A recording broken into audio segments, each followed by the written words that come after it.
ചേലക്കരയിലെ ചെക്കന്മാരൊക്കെ ഇപ്പൊ ക്ലാസ് ആട്ടാ. അതിനൂതന ഹൈടെക് സാങ്കേതിക വിദ്യകളോടെ വൻ നഗരങ്ങളെ പോലും വെല്ലുന്ന സൗകര്യങ്ങളുമായി നമ്മുടെ ചേലക്കരയിൽ Naturals beauty parlour, doctors tower, near bus stand, Chelakkara. Thonnurkkara ഗ്രാമീണ വായനശാലയുടെ ആഭിമുഖ്യത്തിൽ ഉന്നത വിജയം നേടിയ വിദ്യാർത്ഥികളെ അനുമോദിച്ചു. തോന്നൂർക്കര ഗ്രാമീണ വായനശാലയുടെ നേതൃത്വത്തിൽ ഉന്നത വിജയം നേടിയ വിദ്യാർത്ഥികൾക്കുള്ള അനുമോദന സദസ്സ് സംഘടിപ്പിച്ചു. ചടങ്ങ് MP കെ രാധാകൃഷ്ണൻ ഉദ്ഘാടനം ചെയ്തു. അടുത്ത ദിവസം 2 അംഗൻവാടികൾ ഉദ്ഘാടനം ചെയ്തു. ഒന്ന് കുന്നംകുളത്താണ്, ഒന്ന് ഈ 2 അംഗൻവാടികളും ഉദ്ഘാടനം ചെയ്യുമ്പോൾ പ്രത്യേകത ഞങ്ങളുണ്ട്. ആ അംഗൻവാടി 2 എയർ കണ്ടീഷൻ ചെയ്തു. 2 അംഗൻവാടികൾ എയർ കണ്ടീഷൻ ചെയ്തതാണ്. അപ്പോൾ ഞാൻ അവിടെ പറഞ്ഞത് അധികം പ്രവർത്തിക്കുക. ഈ അംഗൻവാടിയിൽ കുട്ടികൾ എയർ കണ്ടീഷനാണ് വരുന്നതെങ്കിൽ ഇവിടെ 1ാം ക്ലാസ് ചെയ്യുമ്പോൾ എയർ കണ്ടീഷൻ ഇല്ലെങ്കിൽ ആ കുട്ടികൾക്ക് അതിനോട് ടോളറേറ്റ് ചെയ്യാൻ പറ്റും. ആണോ?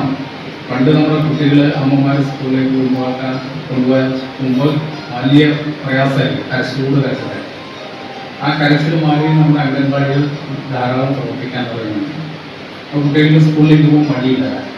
പക്ഷേ ഇനി ചെന്ന കുട്ടികൾ കാണുന്നത് AC ഇല്ലാത്ത 1ാം ക്ലാസ് ആണെങ്കിൽ കുട്ടികൾ കരച്ചിൽ കൊടുക്കും അല്ലേ? AC ഇല്ലാത്ത 1ാം ക്ലാസ്സിലേക്ക് പോകാൻ, അതായത് നഴ്സറിയിൽ AC ഇല്ലാത്ത, അപ്പം നഴ്സറി AC വന്ന കുട്ടിക്ക് ഓപ്പൺ ആയിട്ടുള്ള ക്ലാസ് റൂമിലിരിക്കാൻ പ്രയാസമാണ്, ടെൻഷൻ, അല്ലെങ്കിൽ അതിനോട് കുറേ ടോളറൻസ് ഉണ്ടാകും. അപ്പം അങ്ങനെ ഉള്ള അവസ്ഥ നമ്മുടെ സ്കൂളിൽ ഉണ്ടാകും. കുട്ടികൾ ഡിമാൻഡ് എന്ന് പറയുന്നത് അപ്പുറത്താണ്. ഞാൻ പറയുകയാണെന്ന് വെച്ചാൽ കുറച്ച് വെയിലും കാറ്റും മഴയും കൊണ്ട് വളരണം അല്ലേ? കുറച്ച് വെയിൽ നിങ്ങൾ കറുത്തുപോകാൻ വേണ്ടി പറയുന്നത് അല്ലെങ്കിൽ വെയിൽ കൊണ്ട് പരിമിച്ച് മഴ കൊണ്ട് പരിമിച്ച് കിടക്കാൻ പറ്റില്ല. വെയിൽ കൊള്ളണം, മഴ കൊള്ളണം, മണ്ണിൽ കാല് കൊള്ളണം.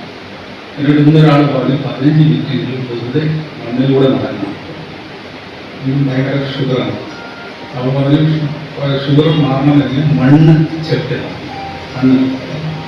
മണ്ണിൽ ചെറുത്ത് നടക്കുന്നത് ഇമ്മ്യൂണിറ്റി അറിയില്ല. വായനശാല പ്രസിഡന്റ് PK ഗോപാലൻ അധ്യക്ഷത വഹിച്ചു. ചേലക്കര ഗ്രാമപഞ്ചായത്ത് പ്രസിഡന്റ് MK പത്മജ മുഖ്യാതിഥിയായിരുന്നു. വികസനകാര്യ standing committee chairperson KK Sreevidya ആശംസകൾ നേർന്നു. വായനശാല കമ്മിറ്റി അംഗം മേരി ജയന്തി സ്വാഗതം അറിയിച്ചു. 20ാം വാർഡ് മെമ്പർ VK നിർമ്മല നന്ദി പറഞ്ഞു. വായനശാല കമ്മിറ്റി അംഗം അർജുൻ, വായനശാല പ്രതിനിധികൾ തുടങ്ങിയവർ സന്നിഹിതരായിരുന്നു. News desk CCV.